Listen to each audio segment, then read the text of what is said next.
বোনদের কাছে ছোট ছোট বাচ্চাদেরকে আপনারা পাঠান। তো হযরতে জাবির আমার নবীর কাছে এসে বলে, ইয়া রাসূলুল্লাহ, ইয়া হাবিবাল্লাহ, আমি নিমন্ত্রণ করতে আসলাম, ইয়া নবী আল্লাহ, আপনি কবুল করুন। আল্লাহর নবী নিমন্ত্রণ গ্রহণ করলেন, জাবিরকে বললেন, যাও। আমি গ্রহণ করলাম। হযরতে জাবির বাড়িতে আসলেন।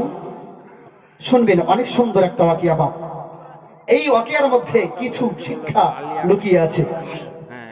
হযরতে জাবির বাড়িতে আসলেন। আসার পরে নবী আসবেন বাড়িতে, কোন মেহমান যদি বাড়িতে আসে তা আপনারা খুশি থাকেন না? যেই বাড়িতে মেহমান আসে সে বাড়িতে আল্লাহর খাস রহমত হয়। জোরে বলুন সুবহানাল্লাহ। আর মেহমান